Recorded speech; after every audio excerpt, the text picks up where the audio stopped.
We're gonna fight back like firefighters, fighting fires, pushing back the flames. We're gonna dig in like old trench warriors, launching mortars. Every day's the same, and even though they come at us with all their might, there's just no breaking us, or we won't break tonight. We're gonna press on like hurricanes. They can't contain our fury nor our wrath. We're gonna roll on like armored tanks, so up the banks we'll carve our own damn path. And even though they try to stop us with all their arms, they'll keep losing ground as we're making up the yards. There's no stopping us from walking. There's no holding us back. There's no keeping us from creeping forward. We're not going back. We got fury in our hearts and love that makes us hard. We're never gonna give an inch to bullies such as you. We've got diamonds in our eyes and steel in our spines, and we're gonna do everything we must do to bury you.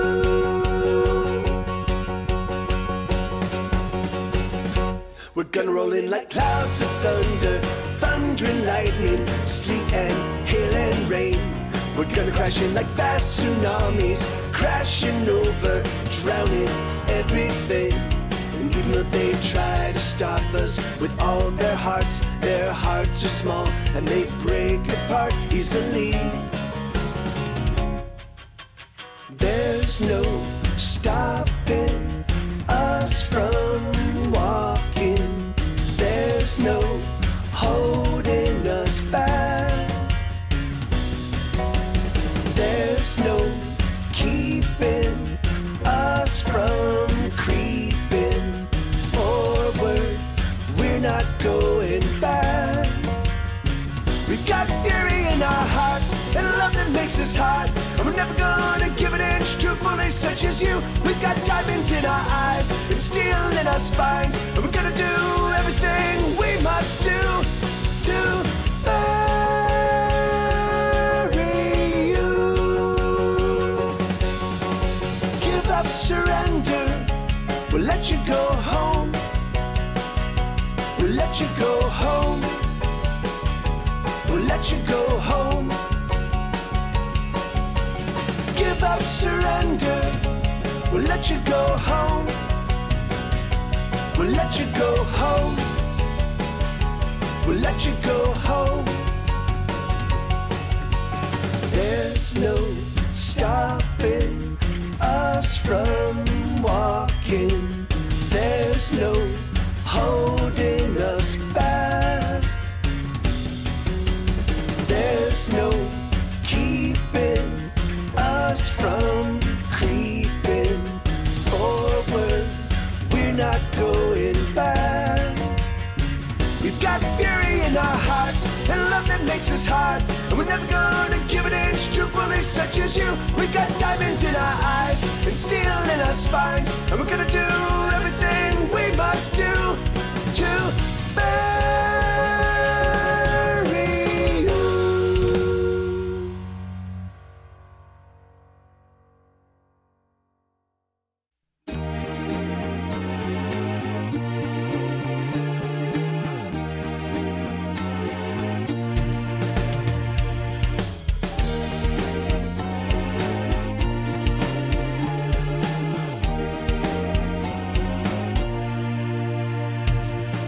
I'm so broken up, I'm so out of touch, I'm so far away from anything that means anything to me. I'm so very down, no one is around. No one ever looks to find me. I am lost and never found.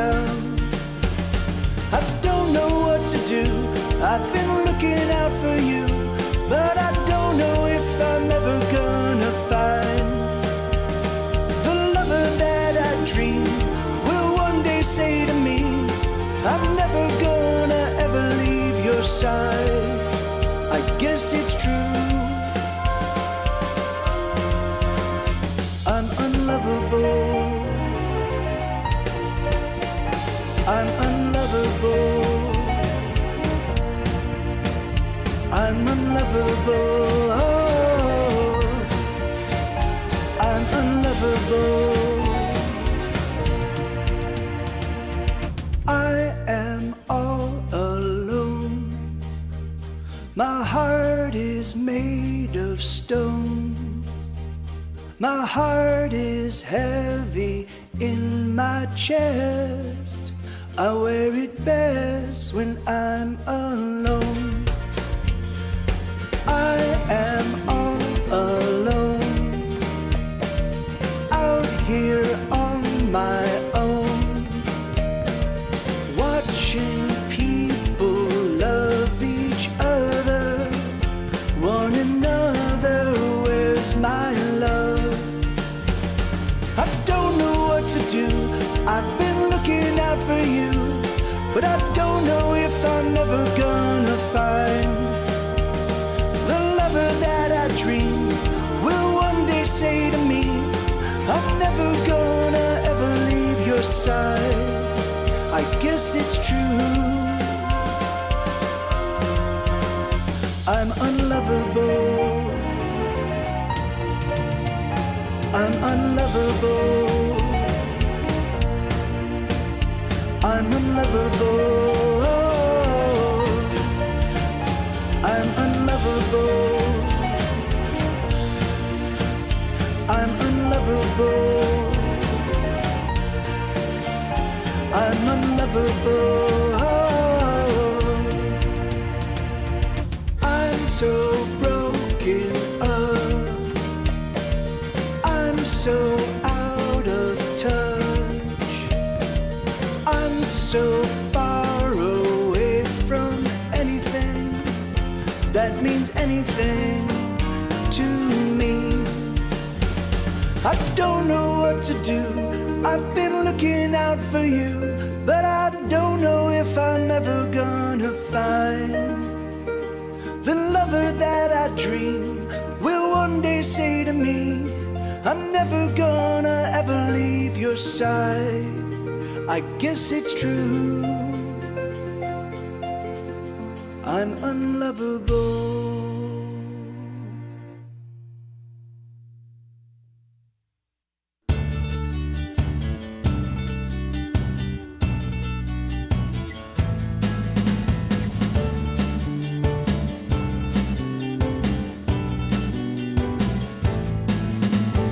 Ghosts are haunting my house.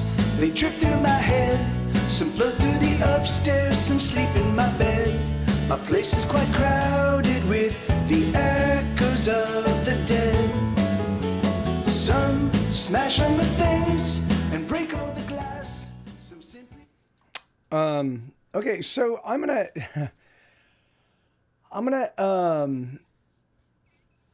let this, we'll see how, we'll see how this goes. This stream is going to be a different one. My voice is a bit train wrecked, and so I can't actually do any musical performances, but I figured I could kind of like walk folks, if you are interested, through sort of my creative process, but also the like, I have been prolific in every artistic endeavor I've done since high school days, starting with, even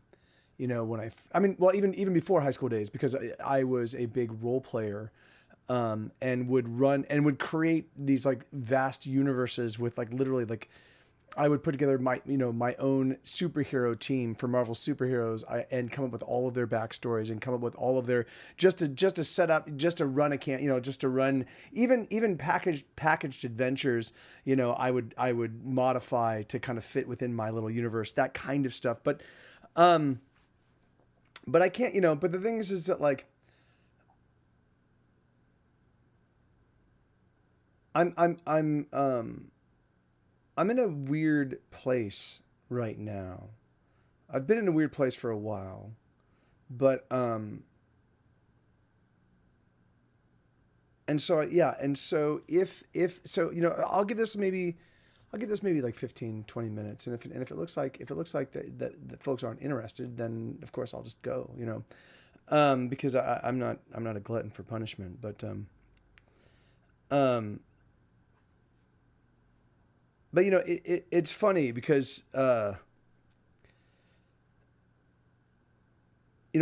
never struggled to make stuff, whether it's writing a story, whether it is writing a screenplay, whether it is writing a song, for whatever. And it's funny. It reminds me of the first time I kind of encountered this idea was. I didn't really even think about creativity. I didn't really think about the idea that you're kind of conjuring something new, taking all of your experiences, taking all of your influences, taking all of the things around you that excite you and turn you on, and then reshaping them in a new and exciting way. I didn't even really think. It was just what you did to pass the time. We were effectively poor. When my parents split when I was 9, my dad just sort of disappeared. My mom was left, working to fund the lives of 5 kids, and and so we were sort of latchkey kids, and we didn't have a lot. And so, if I wasn't able to utilize my imagination, I would have, I would have probably turned to crime. I don't know, but and it's odd, because there's Henry Miller actually said he said something. In fact, I pulled up the quote because I wanted to. I think I still have it on my phone. Let me just check. But and Henry Miller was a prolific writer. He wrote, he wrote every day and would write significant pages every single day, whether they were for a book or not. It was just to keep himself in the practice of writing. And he was saying that. And he was talking about the idea that you can write on any subject. You can write on anything and make it interesting. But it was like the moment one gives close attention to anything, even a blade of grass, it becomes a mysterious, awesome, indescribably magnificent world in itself. And that for me, I spent a lot of time when I first read that. I had read Tropic of Cancer. Or no, Tropic of Capricorn. I had read Tropic of Capricorn, which I think is the one that takes place in Paris. Tropic of Cancer, I think is the, or no, maybe it is Tropic of Cancer. Shit, I'm conflating the two. One is the short book that he expands out into Sexus, Nexus, and Plexus, which is a massive trilogy, which is his time in New York. And I think Tropic of Cancer is the one that takes place in Paris, and I read this book, and it was first off, it was in first person, but it was also it was like unashamedly honest. It was like brutally, vibrantly just real. It felt genuine. It felt authentic. Which is crazy because upon reflection, I actually think I prefer his more mature writing. That was the book that introduced me to him. But really, truthfully, like my favorite of his stuff is Sexus, Nexus, and Plexus. Those three, they are difficult reads to kind of wrap your head around, because see, there's moments where he would digress for 25 pages, like he'd be talking about some girl that he was enamored with, and he'd start talking about her hair or something like that, and it'd go on for 25 pages, but that was I think the magic of what he was able to do was he could find ways to drill into something. Anyway, you know what?